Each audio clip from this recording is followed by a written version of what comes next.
Traveling abroad to meet clients face to face and deliver a high quality product was a big part of my job. We weren't the cheapest option out there, but our product was the best and I was the best at delivering it. Clients constantly left, glowing reviews about my personal approach and how I was able to bring their vision to life. Because of that, I received tons of repeat orders and new clients through word of mouth.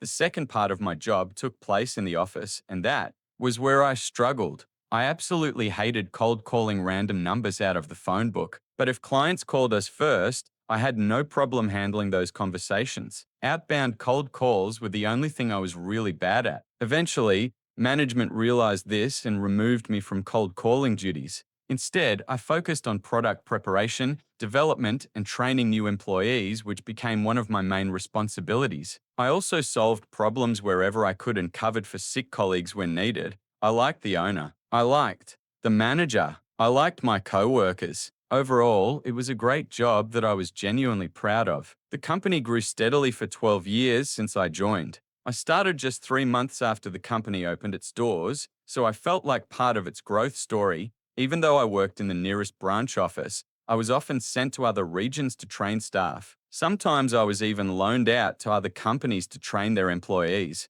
Once, I was invited as a guest lecturer at a university, teaching medical students how to explain complex concepts to people with no background knowledge. After 12 years, I was making a solid salary. Not huge, but comfortable. Then, the owner decided to sell part of the company, including my local office. He told me he'd be happy to keep me on board, but I'd have to move to another branch, which meant either relocating or quadrupling my daily commute. The alternative was to stay in my current office under the new owner. I chose the second option. The new owner had spent some time working alongside us before the sale to understand how we operated. None of us knew she was preparing to buy the place. She shadowed me on assignments, so she'd seen firsthand what I could do. When the announcement came that she was officially the new owner, everyone was shocked. Her first move? A massive round of layoffs. Our manager quit to start her own business because the new owner decided to take on managerial duties herself.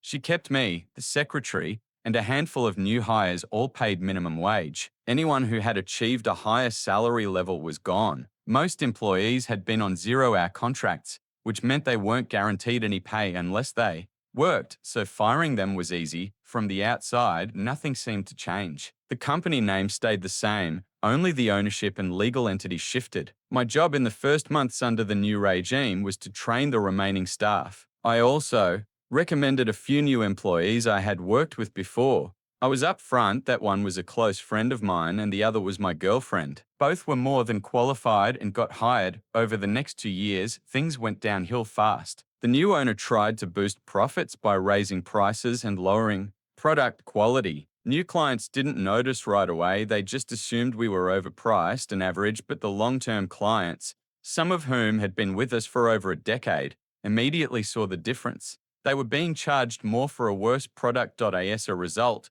95% of our old clients left. New clients almost never returned for a second order. Complaints skyrocketed. Staff turnover became ridiculous. People quit within months because the minimum wage wasn't worth the effort. My girlfriend quit. My friend stuck around for a bit but was already job hunting. Then one day, I got a call. The owner demanded I come to the office immediately. It was completely out of the blue. I had just finished a client job and my next meeting was in 2.5 hours, about a 30-minute drive away. The office was an hour in the opposite direction. If I drove there, I'd have maybe 5 minutes to stop by before leaving again.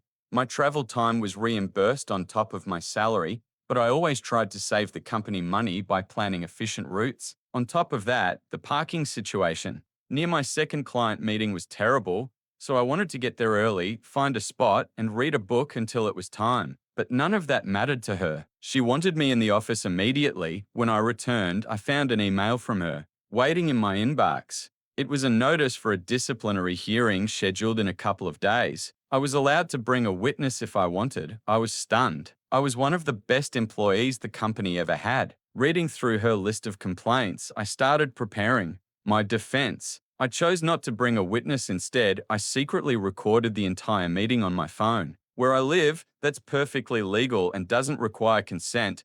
Her witness was a friend she had met in a yoga class and later hired into the office after firing the previous staff. The accusations ranged from weak to laughable. You were unavailable for a whole week in August. Yeah, that was the week I took an approved vacation to attend my cousin's wedding across the country. You were late on May 12th. That was the day my car broke down. I even called the office immediately and had the repair receipt with the date to prove it.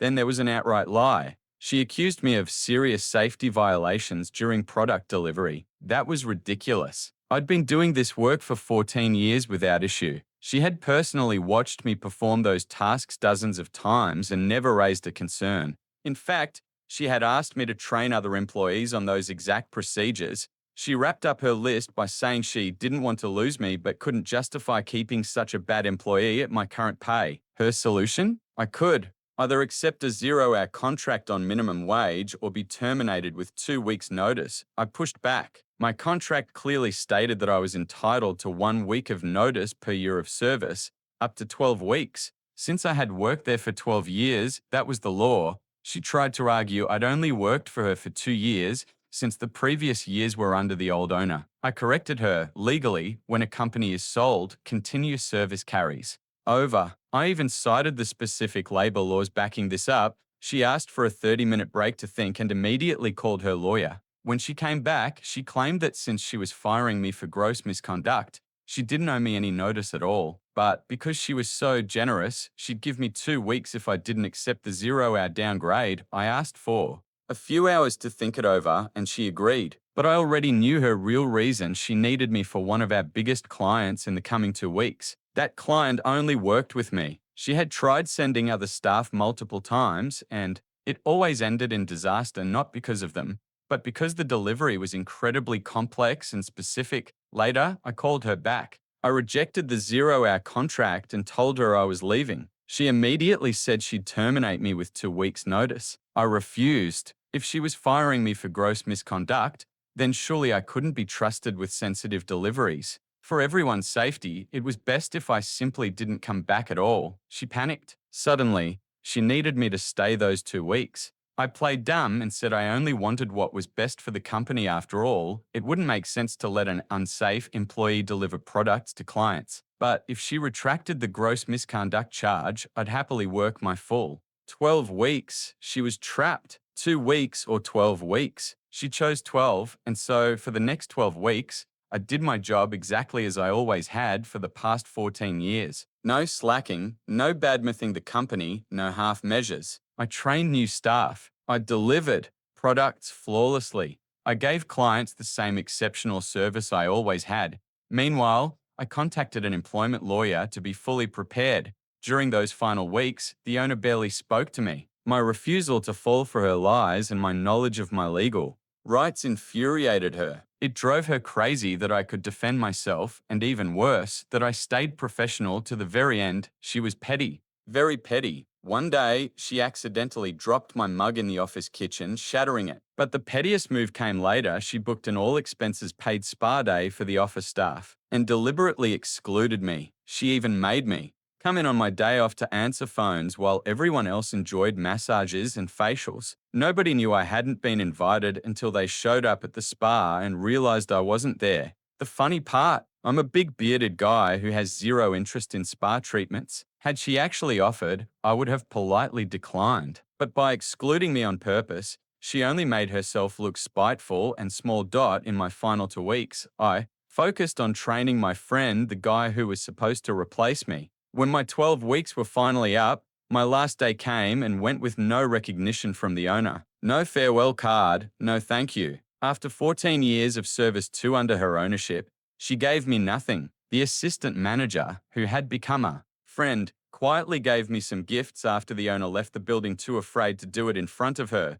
The very next day, 2 things happened. My replacement quit. He was on a 0-hour contract, so no notice was required. He hated how she had treated me and refused to do my well-paid job for minimum wage. I only found out when he knocked on my door during work hours to tell me personally. She received a letter from my lawyer. It was the start of legal proceedings for unfair dismissal. I'd timed it so the letter would arrive the day after my final shift. According to the office assistant, she turned pale, started crying, and immediately ran out to call her lawyer. She tried to argue that my termination was for gross misconduct, but the evidence was stacked against her. I had proof I'd been an excellent employee. I had proof she asked me to switch to a 0-hour contract undermining her gross misconduct claim. And when my lawyer provided the full transcript and audio recording of the disciplinary meeting, her case crumbled. Still, she dragged it out, hoping the legal fees would scare me off. What she didn't know was that my lawyer was working on a no-win, no-fee basis. Eventually, she had no choice but to settle out of court. A couple of months